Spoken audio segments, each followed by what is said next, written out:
Hello, everybody! Welcome back to The Legend of Zelda Twilight Princess HD. In this part, we gotta save the children's! Also, we can cut grass with wood, so, you know.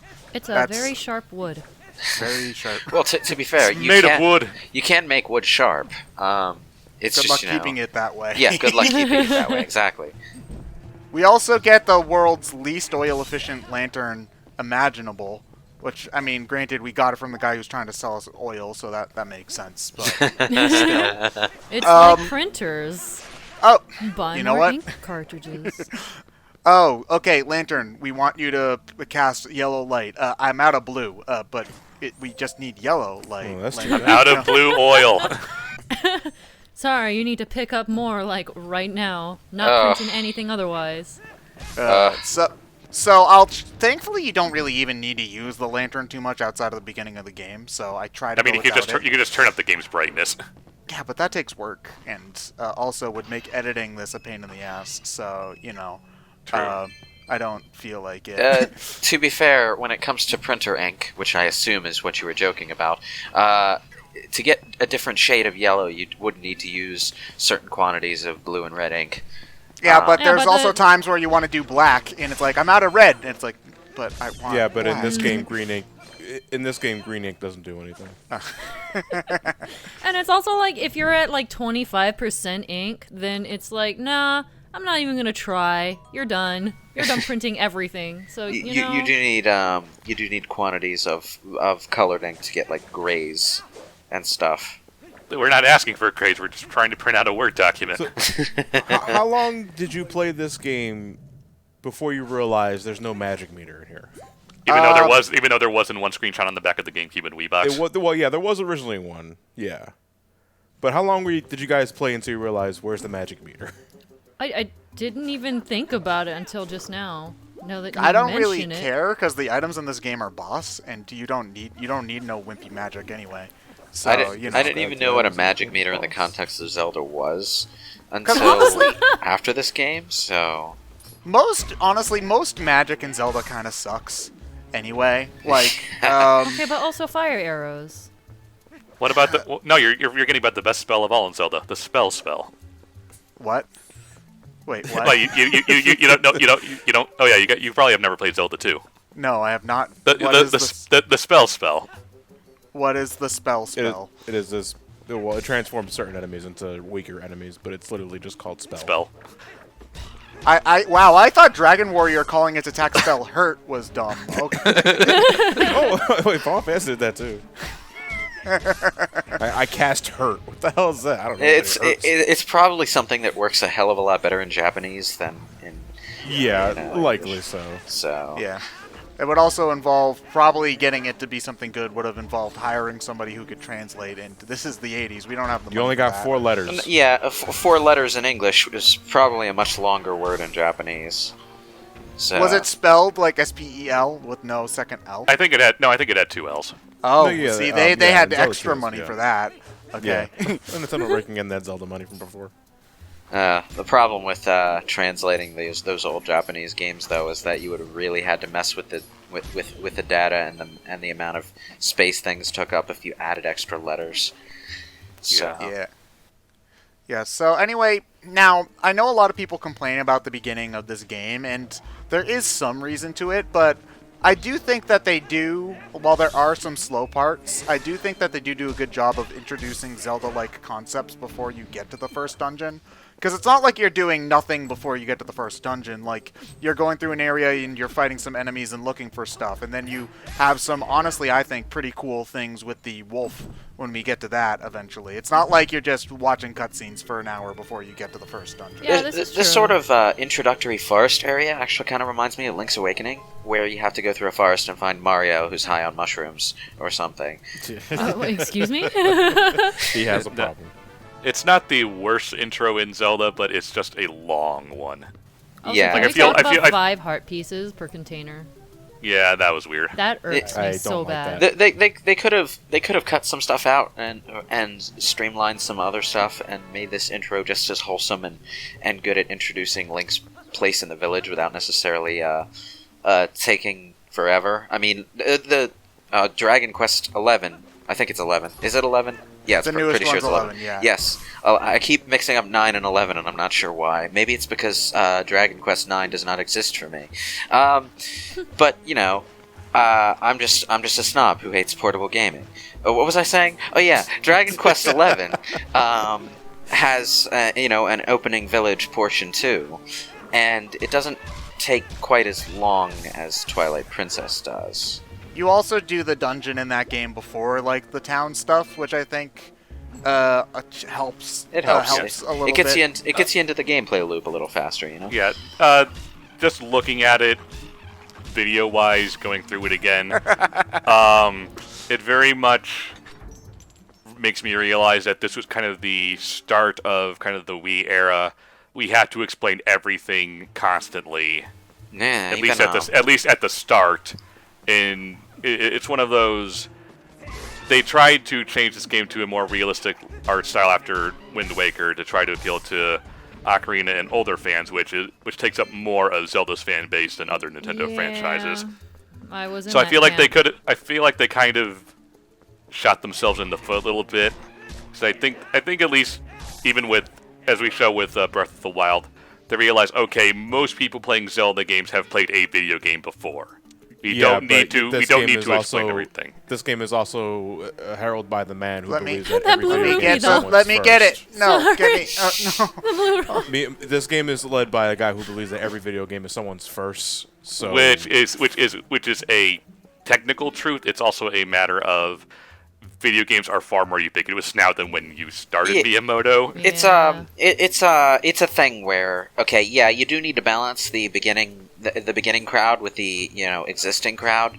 The pitfall is that if you spend too much time making sure that the new players will absolutely have time to get into it, you run the risk of Your older fans.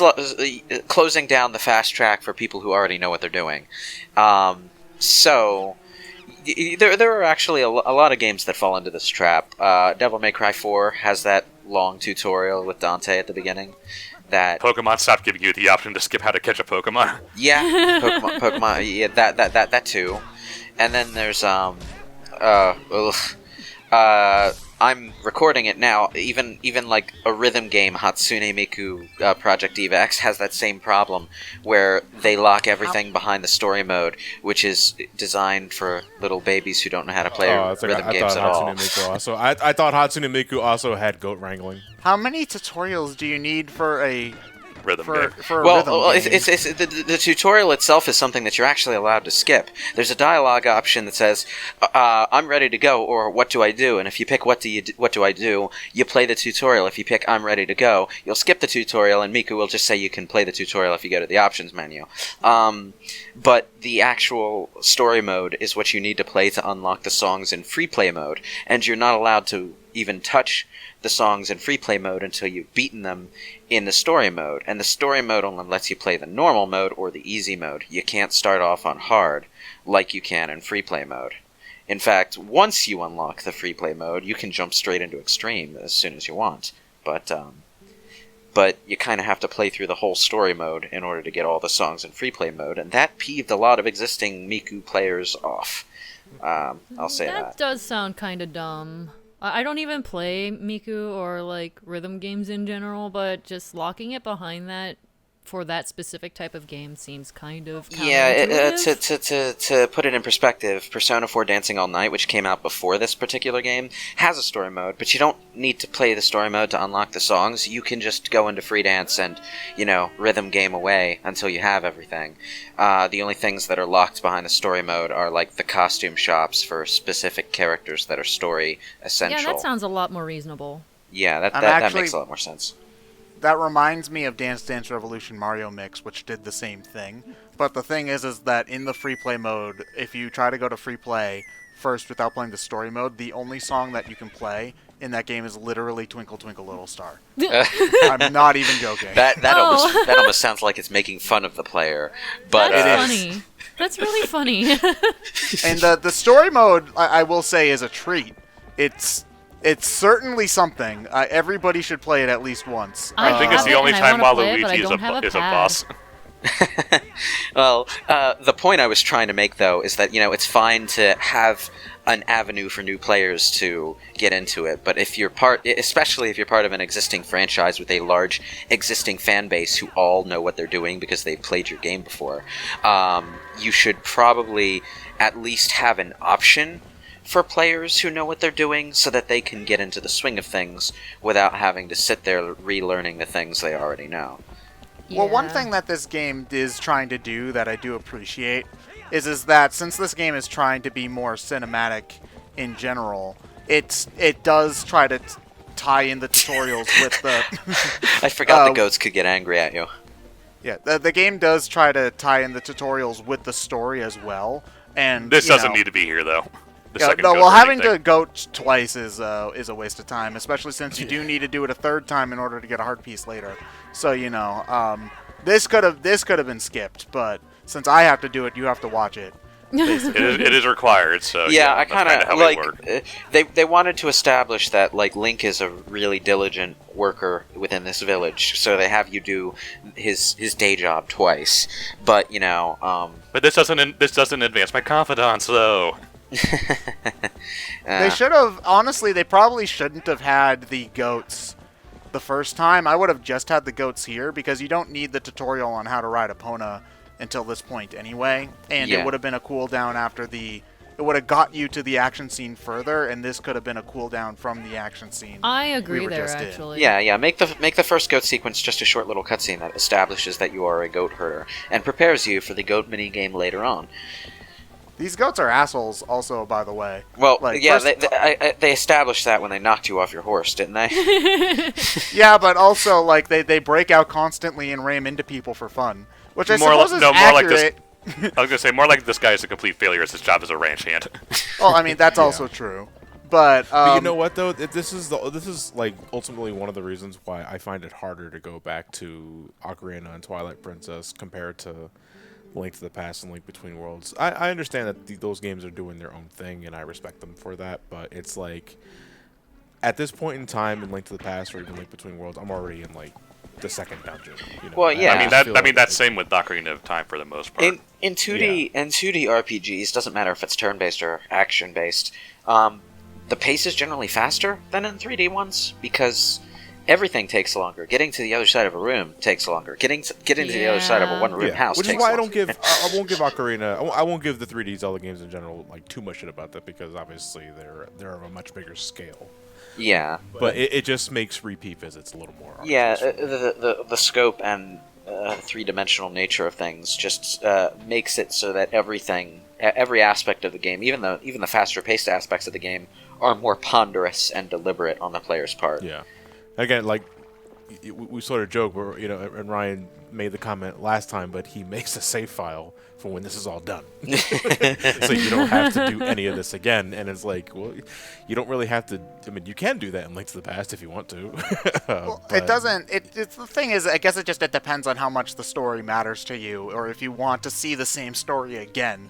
I guess is a better way to put it because, These characters bore me, so I don't need to. well, that's an argument for a later part. But Yes. I'm the kind of person who like plays Ace Attorney multiple times, even though those are literally the same exact thing every single time you play them. Like there's arguably no gameplay to those games, but I enjoy playing them again anyway because I like the story. If you're not the kind of person who, say, reads the same book twice, yeah, of course you're not going to give a shit, and you're going to want to skip this part. But I enjoy the town, so it doesn't really bother me that much. It is slow, like I do agree there, but it's just all the people, most of the people, because Malo's a little jerk, but I feel like there's charm to these characters that we don't see in a lot of other Zelda games, because in Ocarina of Time, like, none of the NPCs to me are memorable. Well, aside- except for what's her name, the girl from the milk Andrew? farm. Oh, Her, maybe? Malin, yeah. There are a few. The problem is, while they visually look more distinct because it's a much higher graphic intensive console, I don't see any personality beyond what we already had in other Zelda games for these characters. You can say, oh, Colin's trying to be brave. It's like, I don't care though. He doesn't do anything. I'm kind of stuck in the middle though, because like I agree that you definitely need some time to develop the characters and like make them feel alive, but like so I don't necessarily mind how long most of the intros take for Zelda games because, some of them are longer than others, but I do appreciate that they're trying to build these characters up and what they're doing. But I do kind of feel that they are more bland than I would like. I certainly don't like the kids, except for Malo. I'm sorry, I like him. He's just such a jerk that I don't mind him. The other two are kind of the generic shy boy and the generic catty little girl. Yeah, they're very generic. And I never Mallow really seems cared to be for Ilya sitting that here. much. He's like, what am I doing with these cliches? I feel, no, that's exactly what I like about him. It's like he stands out, and I almost feel like they're jabbing at what people are thinking already. So he's kind of like the vessel for the player almost. The vessel for the player should be Link. It's frickin' Mallow. No, it's Malo. The other problem character-wise is that Ilya's a piece of wood.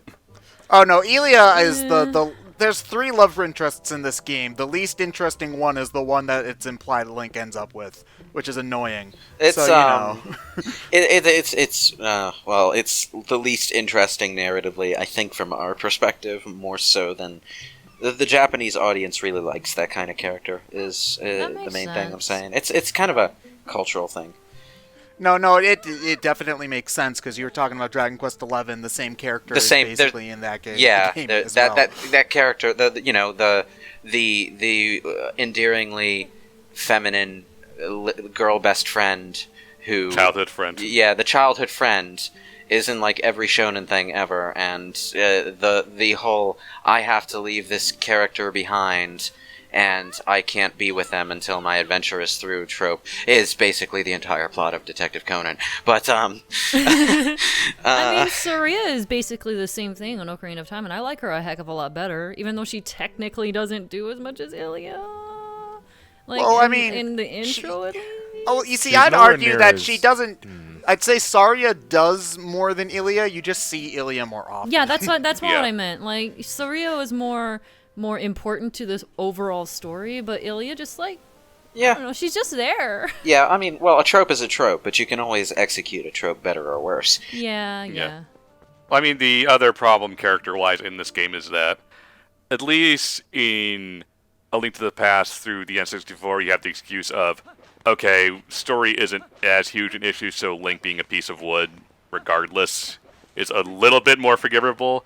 Link is a piece of wood, even still.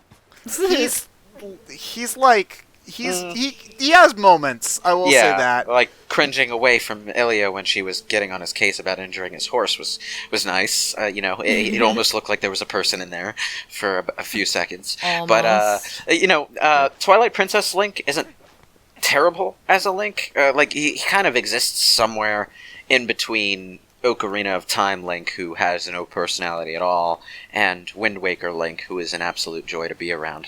Compared to Wind Waker, it's a regression. Yeah, in my opinion. it definitely feels that way. But it is something they remedy with Skyward Sword. Okay, yeah, I was about to say, but what about Skyward Sword, where you literally have dialogue options? Dialogue options that mean Ooh. absolutely nothing. Skyward Sword Whatever, did they a made better fun. job. It feels like they dialed back the personality for this Link because they were going for a more serious story, and they wanted to have a Link who was stoic and heroic in that stereotypical silent protagonist sense. But they also wanted to have moments of personality, and it kind of fluctuates between the two in a weird way. I mean, art design is also a thing. Like you can't really have a moment where like Link gets shot out of a cannon, and well, there is a moment where Link gets shot out of a cannon in this game. Okay, let me take that one back. You can't have a moment like in Wind Waker where Link lands face first into a wall and then falls back like Looney Tunes style, because it just would look like a Gmod video, basically. Yeah. So the comedy is more subdued. I think if you look at the facial expressions, like especially when we get to this upcoming Wolf Link section, because look at that, the plot just literally came barging through the door. That's fun. Yeah, Getting shot in the back causes amnesia later. How about that? Ow, my head. Oh wait, there's nothing in there to damage. Okay, well. That's why he's fine. Yeah. What was that about amnesia? Did I forget something? Ilya has amnesia later when you see her, even though she gets shot in like the side or something. No, there's She hit her. There's, she hit her head on the way down. Clearly. See, on what, in the soft sand? Yes. Hey, don't knock sand, man. You get plowed there's into a sand trope hard that, enough, you're gonna hurt.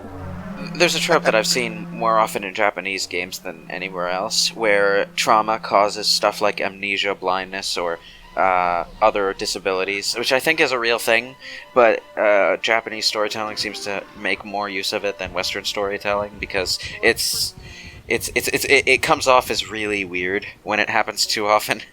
If you go just by their stories, the Japanese have the weakest constitution I've ever seen on the planet. Walk in the rain, get the flu.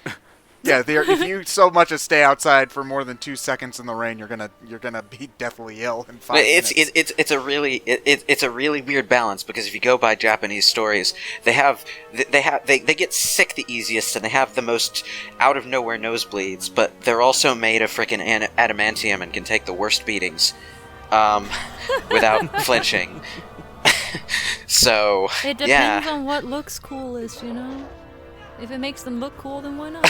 Okay, I'm sorry. I get I realize that was supposed to be a scary moment, but the rapidness with which that arm just reaches out and yanks Link in comes off as comical. Let's see here. I could probably get a few dollars of this on Amazon if I were to sell it to you. Oh, ow, my eyes! Was it's anime. Gross. This was like not necessarily the first game, but one of the first games that made a big deal of Link having this Triforce thing glowing in his hand from the start that basically marked him as destined to be a hero.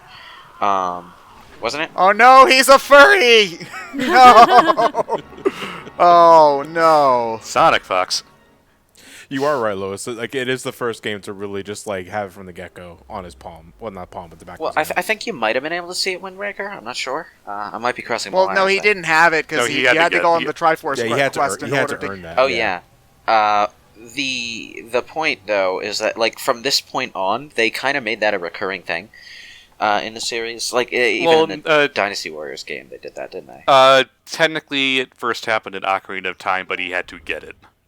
Well, yeah, I mean, from the very start, like this is the thing that From the start, yes. that the succession of links has going on. Yes. This is the game where they established that. They kind of ignored it after Ocarina. Yeah. Yeah. Or maybe they just didn't think of it until this game. I'm not really So sure. it's just a People glorified birthmark. people insist that Legend of Time has some strongly considered continuity lore. I think it's a combination of they kind of want to, but at the same time they're making up things as they go along, which is fine. That's how I write. But yeah.